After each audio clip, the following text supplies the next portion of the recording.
Blog Talk Radio.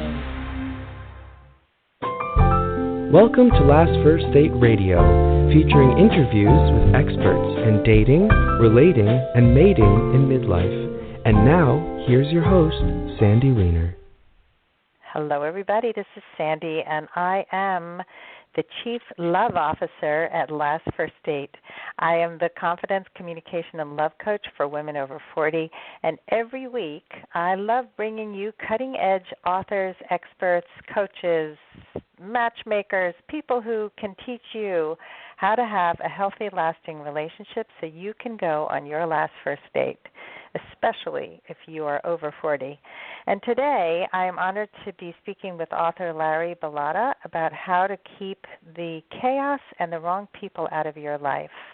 We're going to bring him on in just a moment, but I want to just say that in my 10 years as a life and dating coach, what I have come to know for sure is that if you can identify and heal the unhealthy patterns that you have from your past, and most of us have them, if you can then honor and value all the parts of yourself, especially the parts that people told you were too much or not enough, and this is really important because everybody's telling us we're too much or not enough of something, you're going to transform your life and your love life, and you're going to become the woman of value who attracts in toe-curling epic love.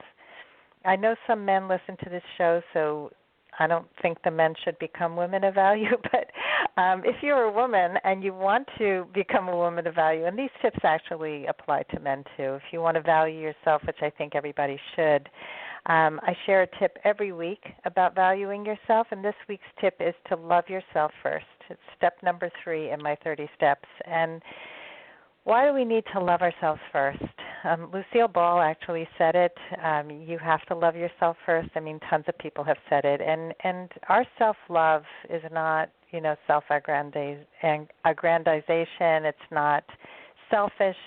It's really taking care of ourselves and learning how to meet our own needs, to identify what our needs are, and be able to express those needs and wants to a partner, but also really to honor them for ourselves first.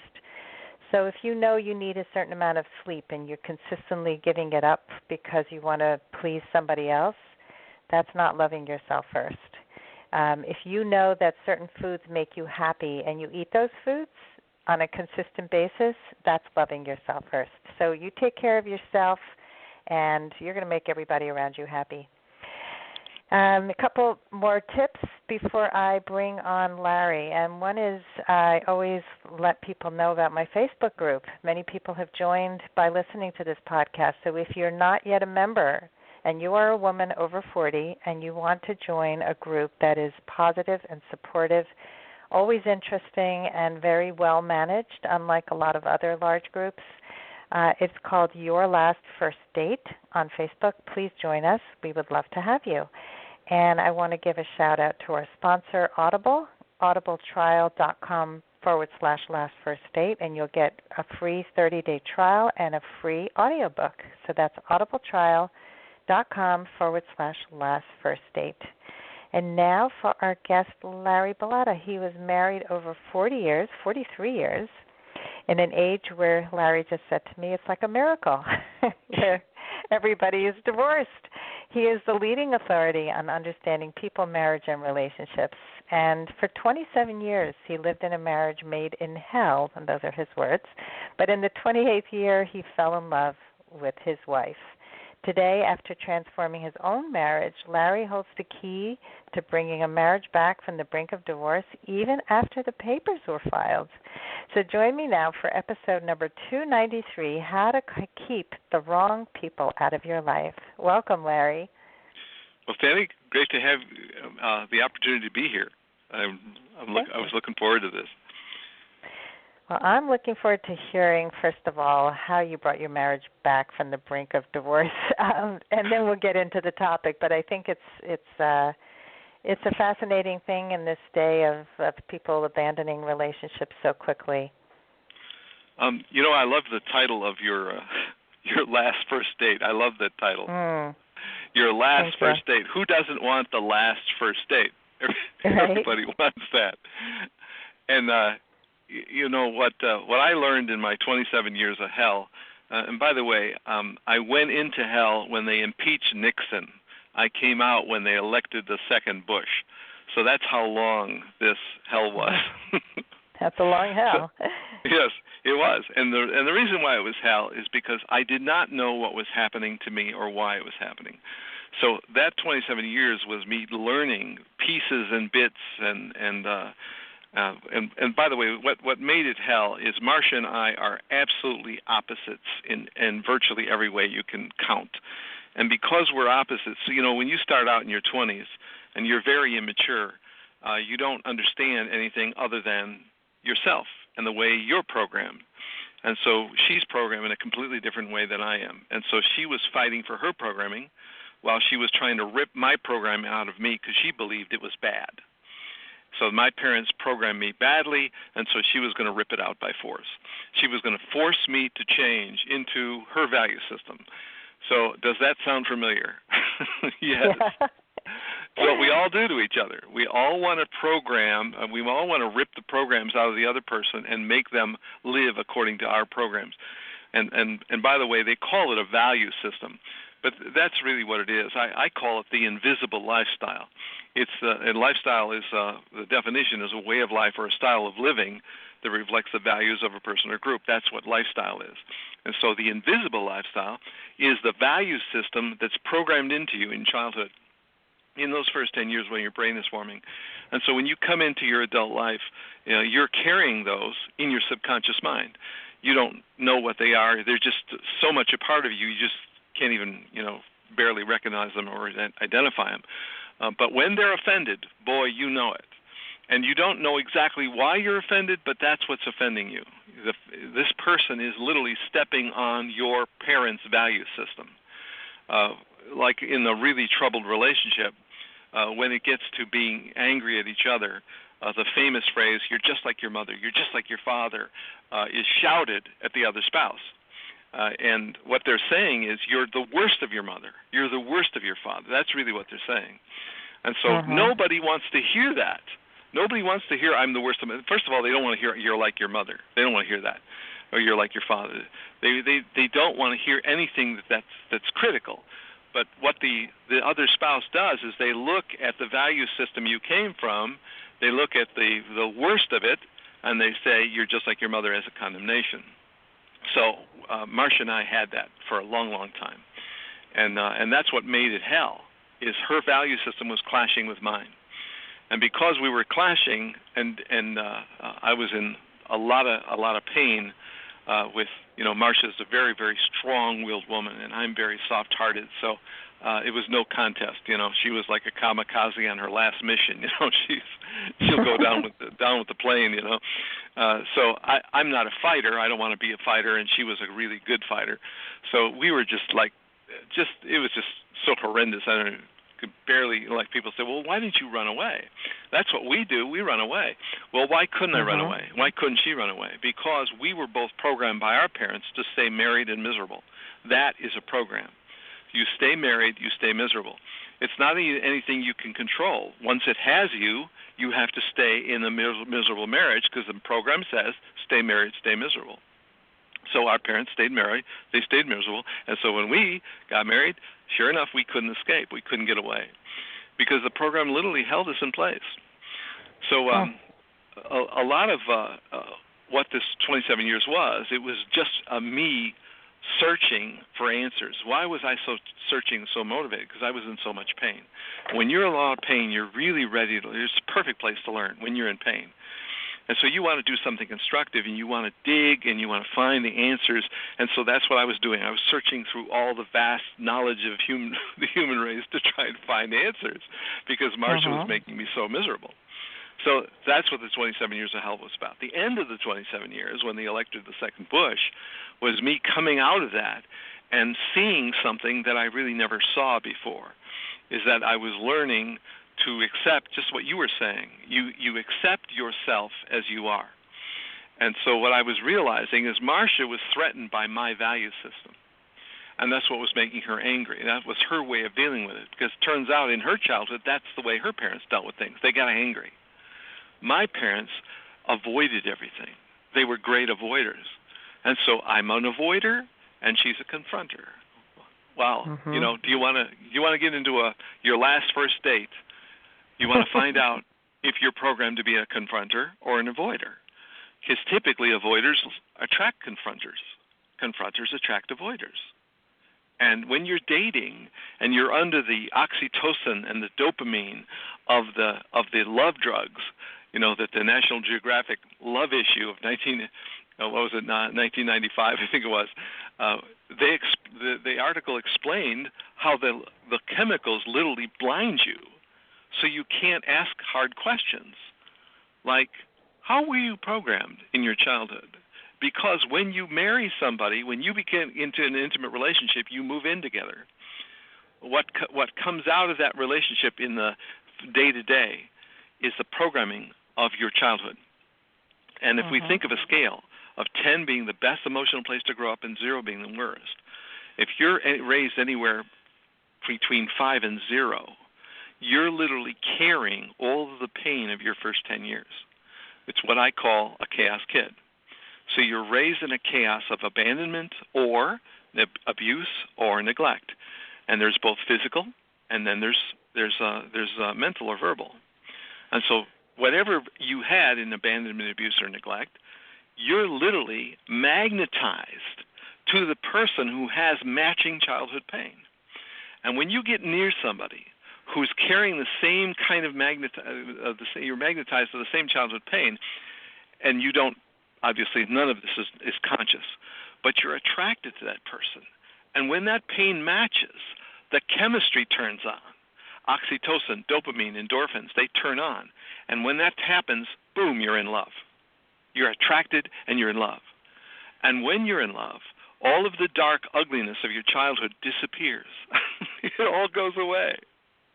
And now you're governed by these love chemicals, which are perfectly temporary. And you're being drawn together, and you believe the grand lie. And this is what I call the grand lie, is if I feel this way now, I'll feel this way forever. That's the grand lie. Now, why is that the grand lie? Because it's an absolutely not true statement. If I feel this way now, if I'm governed by these love chemicals, I'm going to have these love chemicals all my life. No, you're not. Because what happens is after you get into a routine, the love chemicals start to fall apart. And when they fall apart, what they leave behind is your original programming. And the programming starts to come stronger and stronger.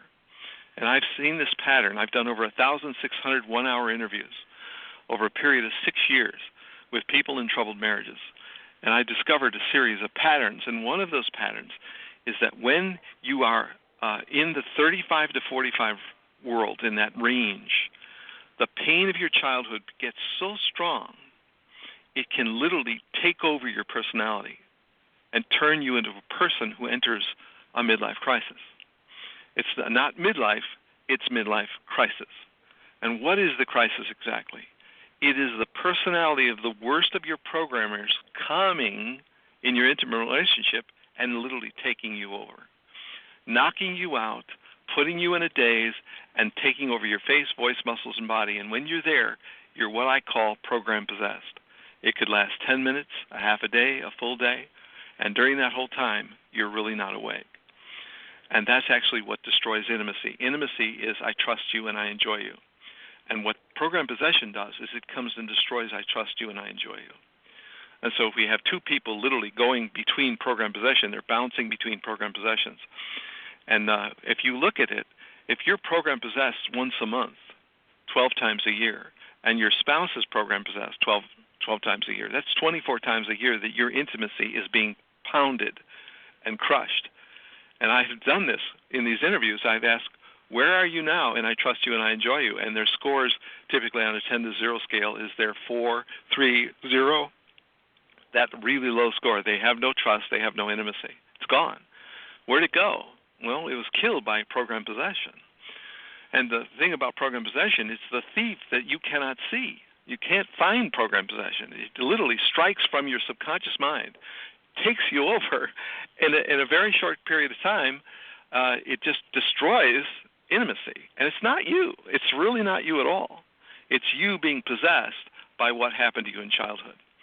And it's an astounding phenomenon, program possession. People hate talking about it. It's very, very unpopular. Nobody wants to repeat program possession. They're like, gosh, I have free will. I can choose. Not when you're program possessed, you can't choose. And I've seen it over and over again. People who are in a lot of pain, they have to realize, wow, I really was program possessed. So if we get to the subject of the last first date, right, and I lay that out there as the background to the last first date. Yeah, I mean, this is all, it's all fascinating. I think a lot of people are not awake. A lot of people have no concept as to how their upbringing affected their choices. Even many people go out looking for the opposite of their parents. Yes. I did that. Yes. I thought, well, so what happens is, so like in my case, I thought I needed the opposite of my father. I thought I had it all figured out. Didn't work for my mother, so this is what I need.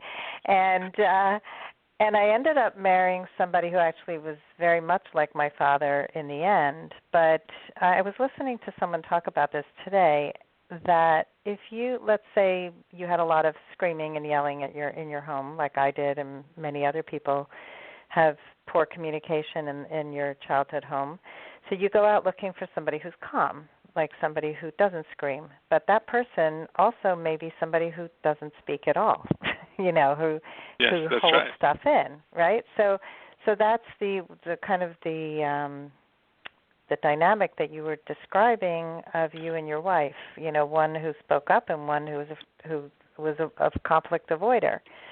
You're talking about you went consciously looking for somebody opposite of.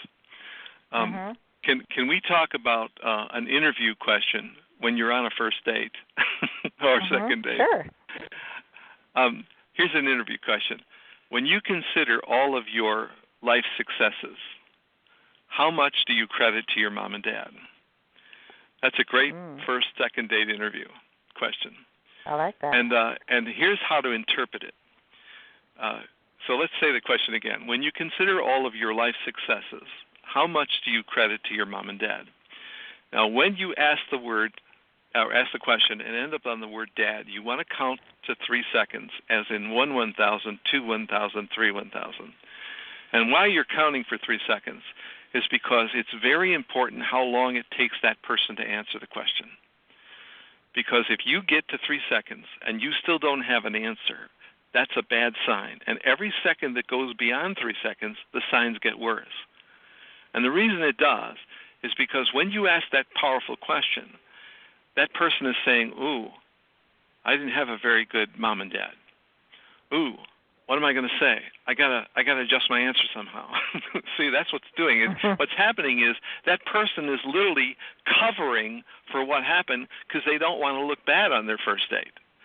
So they have to tell a story and they have to adjust the story. And when you go beyond 3 seconds, that's a bad sign because that person is altering the story and they don't know what else to do. Now, when a person answers literally within a second or 2 seconds, what they're saying is, "Oh, my mom and dad, they were both. I don't know. I owe them everything." See, that answer needs to come out really fast, because when it comes really fast, it's real. When it takes longer than 3 seconds, it's not real. It's now the published brochure story. It's not a real story. And so now it's not that the person's lying. That person just doesn't know what to do with this powerful question. Right. And so when you count the 3 seconds and they've got longer than 3 seconds that they answer, anything they say afterwards is probably a distortion. And I don't want to say it's a lie. I just want to say it's a distortion of what's true. Yeah, so people distort all the time in dating. And what I find is fascinating is that if you really pay attention, even on a first phone call before you even meet, the things that people choose to share tell you so much about that person. And often they think they're sharing things that make them look really good. Like I call it the hero story. You know, I've been on dates where a man is telling me this story about how amazing he is, that he was able to do this for his ex-wife, and meanwhile he's coming across as completely controlling. The way he tells his story, it's like his wife was his daughter, and he put rules on her and had a curfew for her. And I'm like, okay, thanks for sharing all that with me. But I think through that distorted lens, a lot of people do think they're sharing the best of their story, and it's often the worst.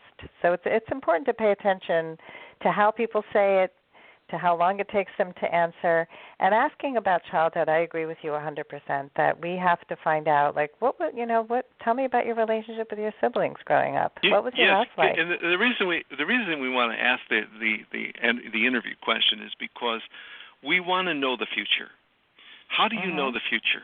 You can't know the future by what a person consciously tells you. That doesn't tell you the future. What tells you the future is the more you know about those first 10 years, the more you know the future. Because program possession, when it comes, it's going to be the truth. It's going to be the real thing that happened to them in childhood.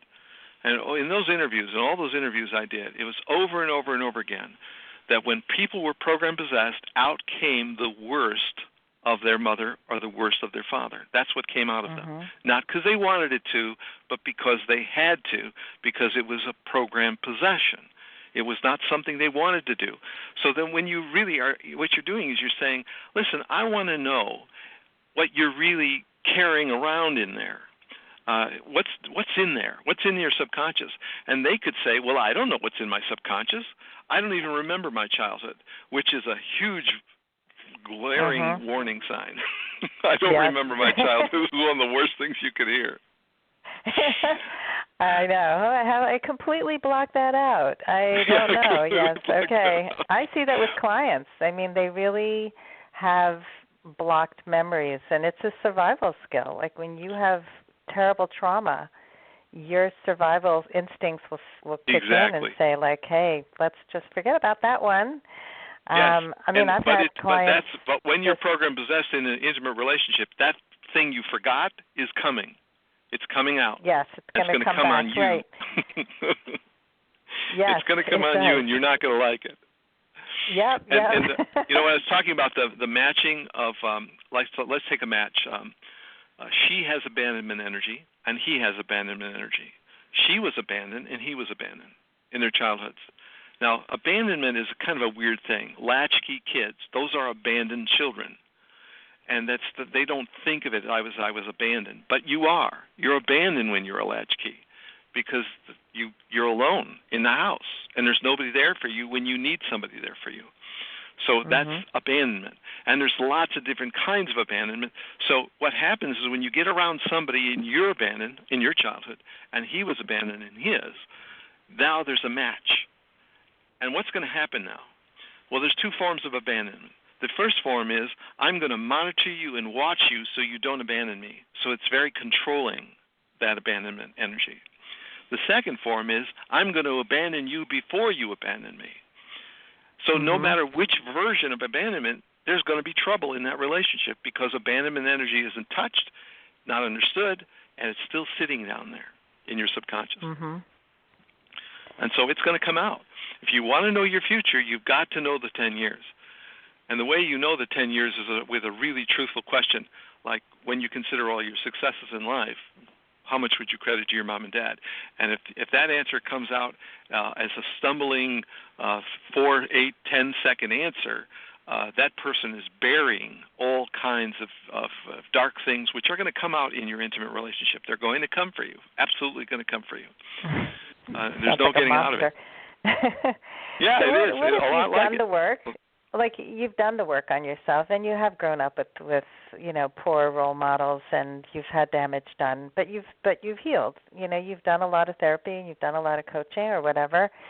So somebody asked me that question, I might say, a lot of my success was through my own volition. I was really driven, and I've had to forge my own path. So now let's talk about the really aware person. So you asked the question, the really aware person. I have an alcoholic mother. I have a gambling father. They had their addictions. And so that's my childhood pain, and a lot of abandonment in that story.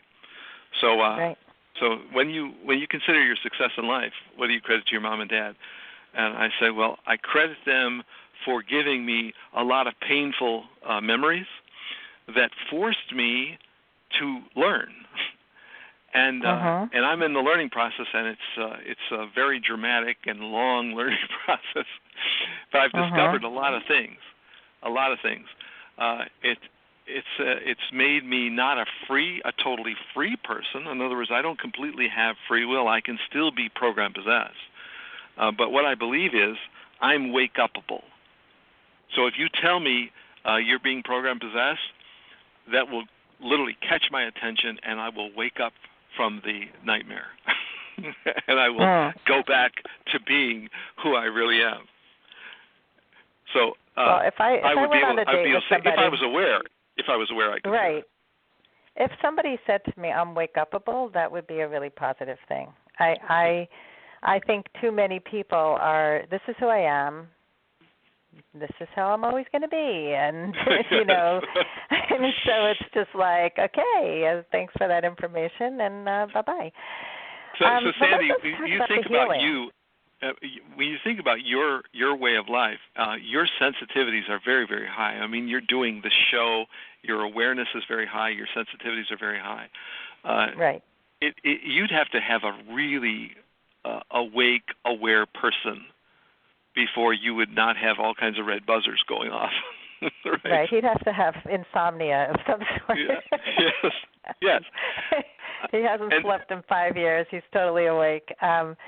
No, it's true. I have pretty high bar because I am so completely attuned, and I also really can connect with people on a human to human level and recognize when somebody is a wake-upable, because it's not. I mean, I still have work to do. We all have work to do, and if we're not continuing to grow, basically we're dead. So yes. I think it's important to always be on a path, and but. In our last few minutes, I want to focus a little bit on the healing part, because you went from that midlife crisis and 27 years of hell to waking up and healing. So what was your process, if you can share that with us so that listeners can begin their own healing and waking up? I believe, this is my take on it, the thing that the world calls the little voice inside your head, the psychology community calls ego, whatever the name is, it's a very destructive force in humanity. And that force, by the way, I gave it a name and a face. I call it Freddy from Nightmare on Elm Street. And so the reason I did is because when you have a name and a face to the enemy, you now can separate yourself from the enemy.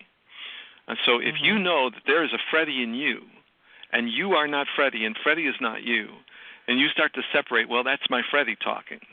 Now I have a name and a face to the enemy. Now I know that it's not me. I am not Freddy. Freddy is not me. This separation is a really powerful first step to start to see that I'm good and Freddy is not. And everything that's ever been written about the ego / Freddy has been negative and destructive. It's what causes the human race so much pain. That source, that Freddy in our lives, is what creates all the suffering in health, in money, in relationships. And if that's the source, we want to really get tuned into what is Freddy. What is he? Where is he? How does he work? That is the big focus. And I've had a lot of success in helping people in my Environment Changer program, and one of the first focuses I have is to find the Freddy and get him off your ship. Like I like to separate the analogy of the person is the ship, the cruise ship, and there's a rat on the ship. And the rat is Freddy, and you are the ship. You're good, and the rat is not. And I like that analogy because it separates the person who is good from the rat that is not good. And that is the most important thing to self-awareness, is realizing I'm not my Freddy is not me. Yeah, and in all the that's a healing training, thing.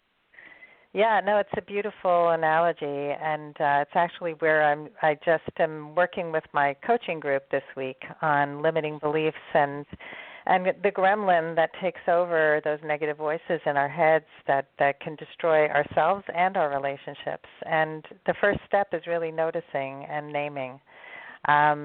Yeah, there's so many great tools for this, and I think that when we stop becoming it, we realize that we're not it, then we can bring up our best selves and rise up and be fully awake. If we use the ship analogy, if you're the ship, you have a great ship. You've got ice sculptures, beautiful buffets, workout rooms, swimming pool, dance floor. You got a wonderful ship. But if a rat came onto the deck, you'd have a lot of trouble on your hands, because all the customers on the ship would be terrified that there'd be more rats, right? Yep. So now you realize the rat is the problem. You are not the problem. Your ship is not the problem because you are the ship. But your rat is the problem. Because if a rat showed up on deck, boy, you'd have business problems. So you don't want the rat on your ship. And the idea that you can remove a rat from a ship is a very liberating idea. Mm-hmm.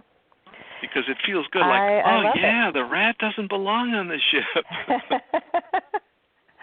Well, one thing before we go is that one of the things I learned about the saboteur, the gremlin, or the rat, or Freddy from Nightmare on Elm Street, is that it's not something that we can completely eradicate. It's something that we can tame and we can certainly suppress. But I don't believe that it's ever fully not with us. That's right, and it's not supposed to be. It's not supposed to be. Right. But the idea that you throw it overboard and it's gone. That's right. Just wanted to clear that up. But what you want is you want to be able to have a rat exhibit where your rats are in the cage and you control the rat. When the rat's out of the cage, now you've got trouble.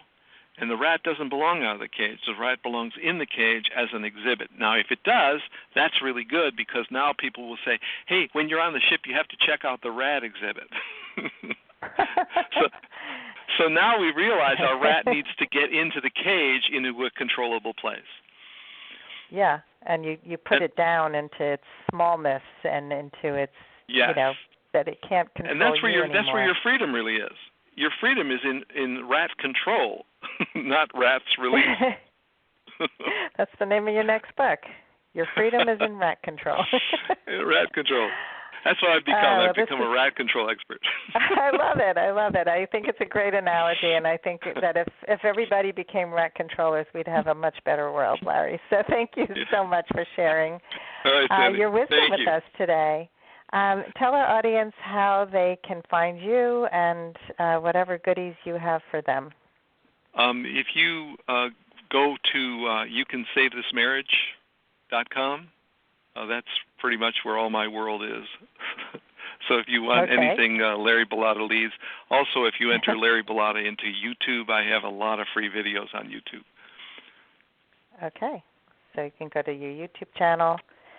And you can go to youcansavethismarriage.com. So thank you so much, Larry, and keep doing your fabulous rat extermination work. All right. Thanks, Sandy. And saving marriages. Thank you. And thanks, everybody, for listening today. If you enjoyed this episode of Last First Date Radio, please head over to iTunes and rate us and review us and subscribe to our show. That's how we thrive. And I hope everybody goes on their last first date very soon. Have a great day.